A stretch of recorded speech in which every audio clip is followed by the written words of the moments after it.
You're looking at a McDonald's of the future, their first net zero carbon restaurant that has recently opened in Northwest England. These 92 square meters of solar panels and 2 wind turbines on site power the fast food restaurant. The walls are insulated with British sheep's wool, which was otherwise headed for the landfill, and the building's siding is made from recycled equipment and household goods like washing machines. The drive-through lane was constructed using recycled tires. The curbstones made of thousands of recycled plastic bottles. McDonald's says the model will be rolled out to other sites with an aim to reach net zero emissions for all 1,400 restaurants and offices in the UK by 2030. Climate research nonprofit group CDP said it was a positive message to the consumer on moving to a net zero future, but the main environmental impacts from McDonald's remain in their supply chain.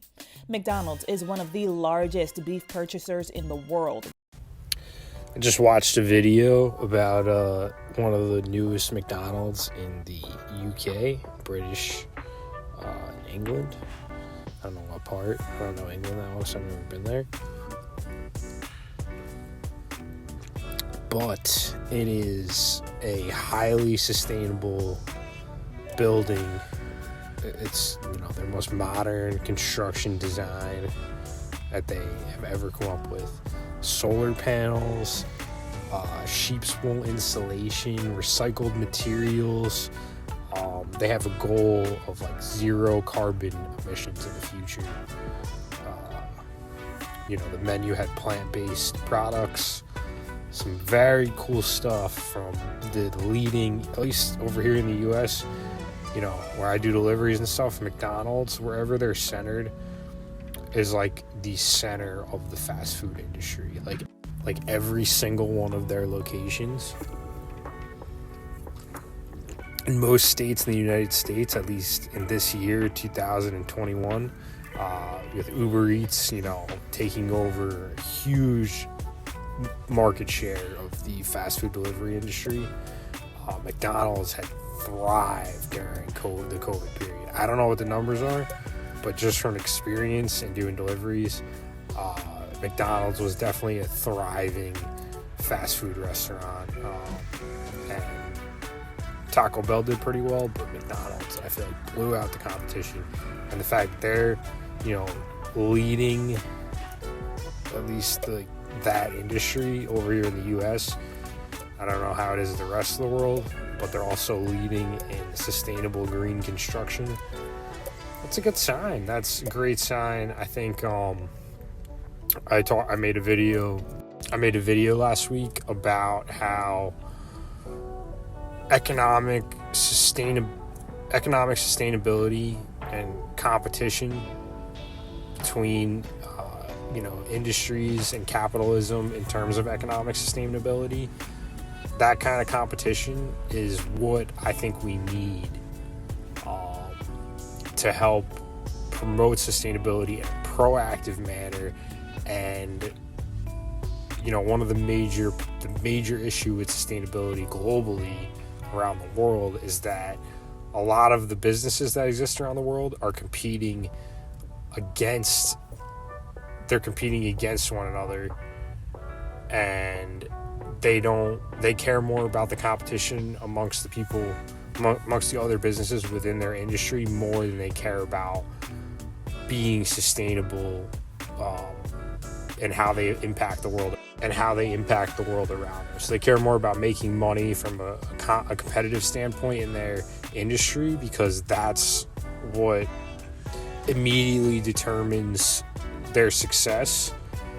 But in the long run, since capitalism has existed, businesses have cared very little about how they impact the world around them, because they're always worried about competition. So if competition is being shifted into sustainable marketing, and that's becoming a huge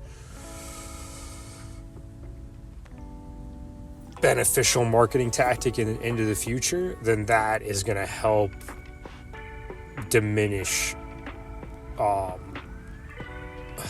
the negatives of economic competition in terms of global sustainability. So that's huge to me. That's a huge plus, in my opinion, in terms of global sustainability from an economic, private business perspective, because like the only other thing that's going to promote sustainability is the government. And on the back end, the government's policies are always going to drag. The way they push something like sustainability, it's gonna drag. It's not going to be a very proactive initiative.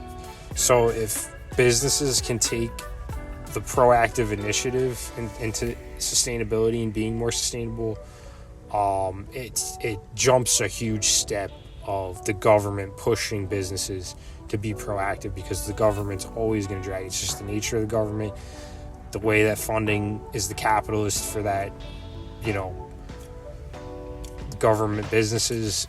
It's just naturally going to drag. So this is huge. It's phenomenal. It's, McDonald's is a huge powerhouse in terms of marketing, in terms of global economic success. They're all over the world in different versions, and known all over the world. They're just a powerhouse. So for them to be pushing a sustainable initiative and capitalizing on the fact that like there's a shift in economic competition in terms of promoting sustainability and marketing sustainable practices, makes sense, and it's great to hear from my perspective. The world, roughly 80% of its total emissions come from its supply chain, in particular its use of beef, chicken, dairy, and other proteins. Globally, McDonald's emits 40 million tons of CO2 through its supply chain. The direct emissions from their restaurants, known as Scope 1 and 2 emissions, account for 1 million tons of CO2. Their goal is to cut global greenhouse gas emissions to net zero by 2050. For Inside Edition Digital, I'm Stephanie.